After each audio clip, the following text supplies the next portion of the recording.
ఏపీలో పనిచేస్తున్న వేలాది మంది ఆశా వర్కర్లు బెజవాడ బాట పట్టారు. నగరంలో ధర్నా చౌక్లో మండు టెండలో కదం తొక్కారు. కూటమి ప్రభుత్వం హామీలే తప్ప ఏదీ అమలు చేయటం లేదని ఆశా వర్కర్లు మండిపడుతున్నారు.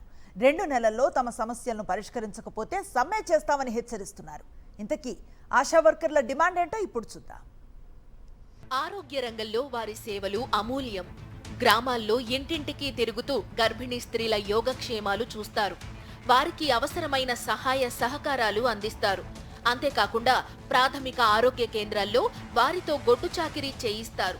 కరోనా సమయంలో ఆశా వర్కర్లు అందించిన సేవలతోనే వేలాది మంది బతికి బయటపడ్డారు. ఇప్పుడు వారంతా రోడ్డెక్కారు. తమకు పనికి తగ్గట్టుగా కనీస వేతనం ఇవ్వాలని, రిటైర్మెంట్ వయోపరిమితిని 62 ఏళ్లకు పెంచాలని, గ్రాట్యుటీ ఇవ్వాలని డిమాండ్ చేస్తున్నారు. ఏడాది క్రితం తమ డిమాండ్లపై ప్రభుత్వంతో కుదిరిన ఒప్పందాన్ని ఇంతవరకు అమలు చేయలేదు. ఎన్నికల ముందు ఇప్పటి ముఖ్యమంత్రి చంద్రబాబు తమకు ఎన్నో హామీలిచ్చారని ఒక్కటి ఇంతవరకు అమలు చేయలేదని ఆశా వర్కర్లు మండిపడుతున్నారు. ప్రభుత్వానికి ఎన్ని విన్నపాలు చేసినా పట్టించుకోవడం లేదు. అందుకే బెజవాడలో ధర్నాకు పిలుపునిచ్చారు. మండు టెండను సైతం లెక్క చేయకుండా ధర్నా చౌక్ లో ఆందోళన చేశారు. నేలపై పట్టాలు వేసుకుని కూర్చుని తమ డిమాండ్లను గట్టిగా వినిపించారు. అయితే ఆశా వర్కర్లు విజయవాడకు రాకుండా చేయాలని ప్రభుత్వం చాలా ప్రయత్నాలే చేసింది. వారిని భయపెట్టింది. అయినా ఆశా వర్కర్లు భయపడలేదు.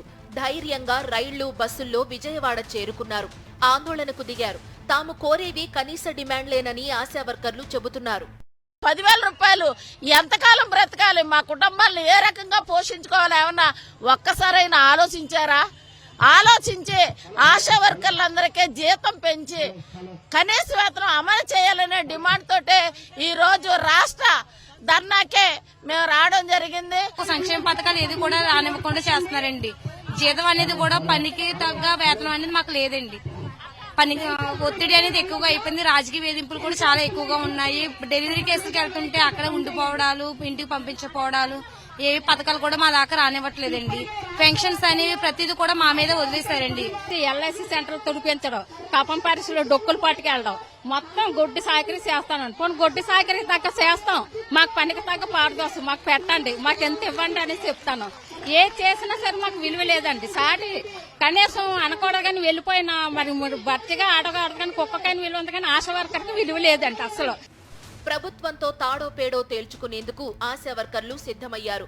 కనీస వేతనం 26,000 ఇవ్వాలని, గత సమ్మెకాలంలో ప్రభుత్వంతో జరిగిన ఒప్పందాలపై జీవోలు విడుదల చేయాలని కోరుతున్నారు. ప్రభుత్వంతో జరిగిన చర్చలు విఫలం కావడంతో గత్యంతరం లేని పరిస్థితుల్లో మండుటెండలోనే ఆందోళనకు దిగారు.